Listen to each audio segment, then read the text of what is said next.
Hi everyone, and welcome back to the channel. If you watched my previous video on the anticipation of the next generation Z, I'm sure you saw this video coming. The prototype is here, and the speculation is for the most part over, and we finally have something more concrete to look at. I've brought a few cars in for the shoot that I wanted to tie into this new car and prove a point about the new car. Without further ado, let's jump right in. Let's take a quick walkthrough of the exterior points highlighted. The very first feature I noticed was the front headlights ahead of the sleek body line. Right away, we can tell this was taken from some of the original Datsuns used, like the 240, 260, and 280 models, like this customized 280Z shown here. Next is the front grille, which seems to be a feature that is not liked by many, including myself. I saw a comment on a blog saying that it resembles a Lego block, but all things considered, I would take a feature like this over the external fake vents that come on the Toyota Supra or the Honda Civic Type R. The next feature is the rear taillights. Easily, we can see this was taken from the 300ZX from the early 90s that have that familiar rectangular shape, which, to be honest, went in and out of style somewhat quickly back in the 90s, sort of like tie-dye t-shirts. Others think it looks a little bit more like a Mustang following that blacked out rear taillight assembly. Next up are the triple gauges, which is a trademark in the Nissan sports cars. I think that it is cool that Nissan keeps the features that are considered classic trademarks and recognizable attributes for their vehicles.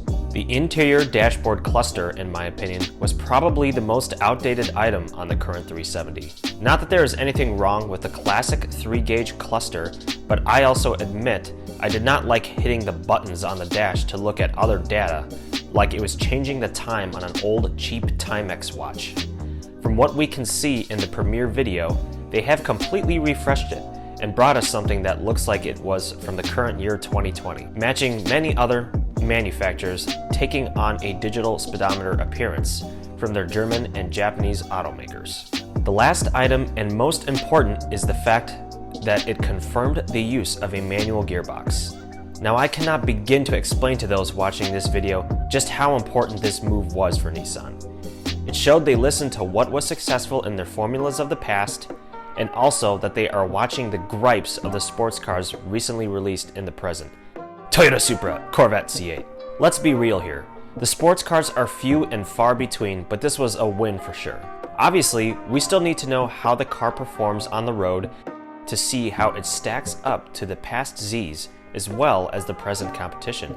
Pending its release, starting price, and optional add-ons, this is most likely aimed at the medium sports cars like the upcoming BRZ, Miatas, Mustangs, Camaros, and Dodge Challengers, also to the high-end sports car genres like the Toyota Supra, the BMW Z4, the 3 Series Coupe, and potentially even a little bit higher like the F-Type Jaguar and Porsche Boxsters and Caymans.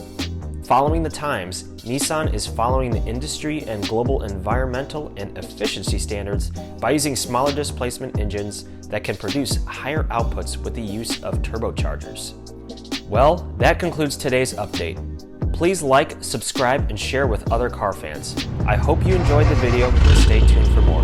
Thanks for watching, and see you next time.